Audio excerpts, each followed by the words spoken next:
Dude, to have a $5 million home off the backs of open micers is the greatest achievement in human history.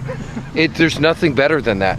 To watch Casey Rocket sweat so he can buy a second lake house is brilliant. Alright, so it looks like Tony Hinchcliffe finally got canceled, but not really in the way that he's always fantasized about. You see, instead of getting canceled by the evil woke mob for saying an offensive slur, Tony Hinchcliffe was literally canceled by the WWE after he couldn't sell enough tickets for his SummerSlam event, an event that was going to be based entirely around Tony's comedy. Pretty hard pill to swallow for the comedian known to have the largest ego known to mankind. Look like Tony's ready to suck dick in any body of water.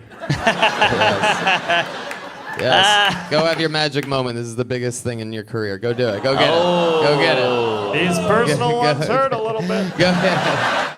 They gave me a chance, you know what I mean? They gave a hungry wolf a chance. And this cancellation comes just 3 months after Hinchcliffe bombed horrendously at the roast of WrestleMania, which was so awful and in bad taste that the WWE removed all existing audio and video of it from the internet. I mean, you know you're bad at stand-up comedy when the WWE and its fan base all come together to agree that you're a hack. Like, these are the same guys that find Bert Kreischer to be one of the funniest men alive. So I think it's safe to say that this is now the biggest blunder to Tony's massive ego in recent memory. I mean, the last time he got a reality check this bad was when Donald Trump publicly announced that he's never heard of Tony Hinchcliffe, and in fact wanted absolutely nothing to do with him, especially after Tony's atom bomb at Trump's largest rally of the year. I have no idea who he is.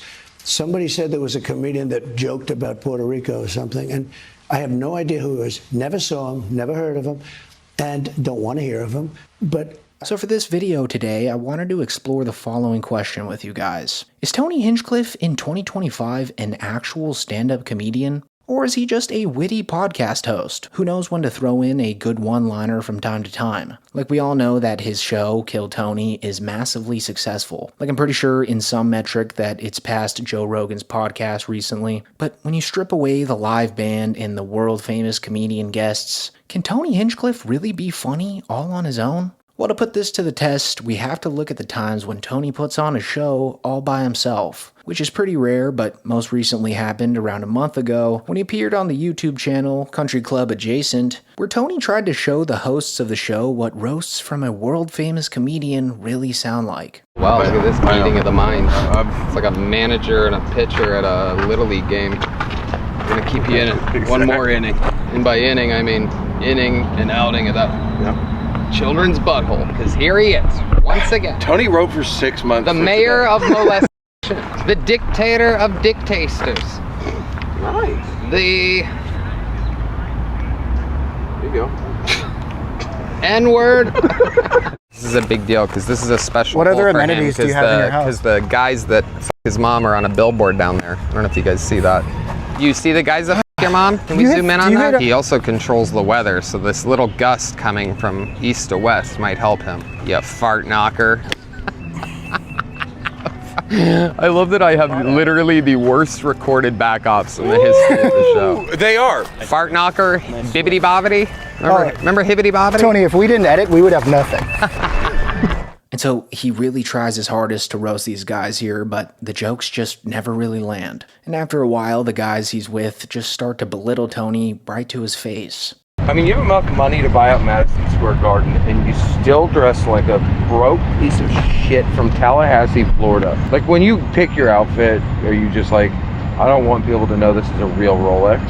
I don't want people to know I have sex with Cam Patterson for money. That was flush. Just Get down too much. Gosh darn it.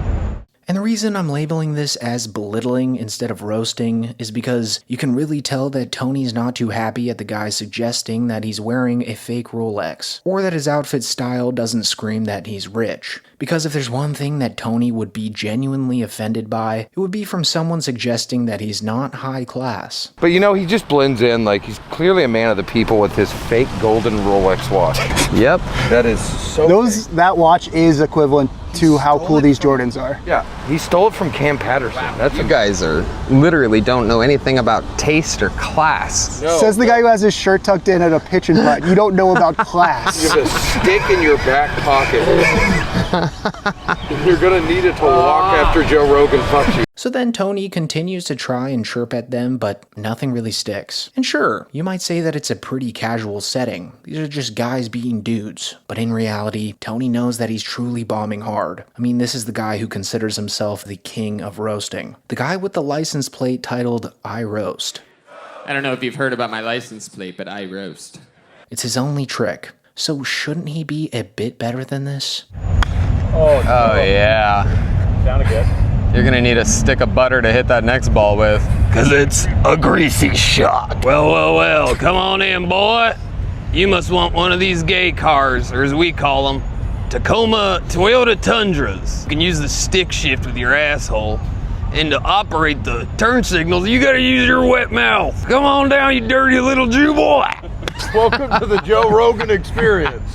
I mean, you know it's bad when Tony's laughs are the only ones heard after he tries ribbing his way out of the grave he dug for himself. So overall, in this one example, he really didn't put on the comedic masterclass like I think the hosts were expecting. But to be fair, Tony's never claimed to be the best off-the-cuff roaster in real time. His best roasting is actually done when he pre-writes jokes for legitimate roasts. Because if you didn't know this by now, before turning Kill Tony into the huge spectacle that it is today, Tony actually worked for Comedy Central as a ghostwriter, writing jokes for the celebrities in the roast of Justin Bieber and the roast of Rob Lowe. So this format of roasting is what Tony's truly known for. And honestly, when I first watched his set on the roast of Tom Brady, I thought it was hilarious, but in hindsight now, I think we all may have been fooled, since it was in contrast to the normal non-comedians who went before Tony that night. Like, of course Tony would be the funniest guy in the room in comparison to them, right? What would happen though if he did a roast with only comedians as guests on the panel? Would Tony still be king? Well, let's check out the most recent time this happened, the roast of Louis J. Gomez, which featured comedians like Shane Gillis, Rob Kelly, Joe List, and Big J. Okerson. You know, people who are just a tad bit funnier than a drunk Rob Gronkowski spitting on the mic. So let's just compare Tony's set with the other comedians that night to see if Tony's a true master as he says. Ari looks like Nosferatu. Ari now famously does yoga. If I wanted to see something all stretched out that disappoints black men, I would just look at Kim Congdon's pussy. Ari does yoga. His career is also downward-facing dog. You got canceled for making fun of Kobe Bryant. If only your career could rebound as good as he did. Ari got in trouble with Lakers fans for saying he was glad Kobe was dead. They told him to go to hell, but it's gonna be weird when he runs into Kobe's daughter there. Joe List is here. I have a Joe List. It's a list of awesome shit I get to do because I'm friends with Joe Rogan. You fucking bitter New Yorkers. I'm sorry Dave Attell can barely afford to take you guys to fucking dinner. Should have convinced him to do a podcast, you fucking pussy idiots. Kim Congdon. How about a hand for Kim, everybody? She's like one of the guys. Unless you're talking about her setup here tonight, then she's not like one of the guys at all. Kim was built to live here in Texas. She already gets an abortion every 6 weeks. She can take shots to the head and chest, and her pussy looks like brisket. You know, you can clearly tell that he's been doing this for a long time, but I think where Tony goes wrong is that he seemingly tries too hard to get canceled, which is exactly what got him in bad graces with the WWE and at the Trump rally. It's almost like his roasts revolve solely around extremely sensitive topics that are just shocking, just to appeal to the crowd that's against the quote-unquote woke agenda policies like the censorship that YouTube uses on its platform. How are we gonna get rid of all these illegal immigrants? And I believe Tony's lost himself in this one-sided battle he has with the woke agenda. And in the process, he's sacrificed being funny for being crude and off-putting. And don't get me wrong here, I think we can all agree that when done right, jokes about sensitive topics are some of the funniest material out there right now. Like Shane Gillis' opening monologue at the ESPYs this year. He tackled a range of highly sensitive, polarizing topics and absolutely killed it. But if Tony Hinchcliffe were to be in Shane Gillis' shoes that night, it would be very, very bad. I think that's something we can all agree on. And speaking of Shane Gillis, in this very roast battle, he actually tore right into Tony, roasting him into oblivion without feeling the need to bring up things that the woke mob could cancel him for, since Shane does comedy to be funny at the end of the day. Tony looks like Matthew McConaughey's skeleton. I don't have a joke for this, but something about Tony being young Sheldon. You say bazinga every time he makes one of his gay jokes. Here's the thing. Tony for real thought he was going to be the Joker. You ever see the movie The Joker? It was a dream of his. He does the laugh sometimes in front of his friends.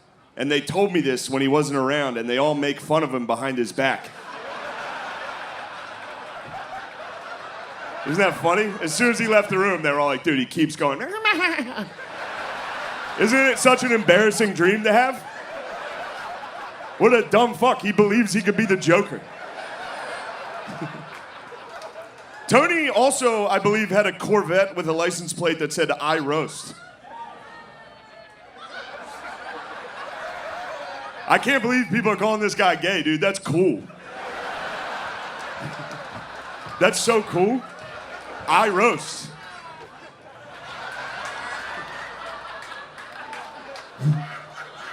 Is that true? Damn, that sucks. Tony's father was a mafioso, and his mother was the horsehead he woke up next to. So I think the reoccurring issue that Tony Hinchcliffe has been running into lately is that he's trying way too hard to get canceled by saying jokes in the big 2025. And if he keeps this hacky shtick up, I don't think it'll be too long before we see Tony Hinchcliffe only on the Kill Tony show, which by definition would make him just a podcast host and not a stand-up comedian. But anyways, that is it for the video, guys. Thank you so much for watching.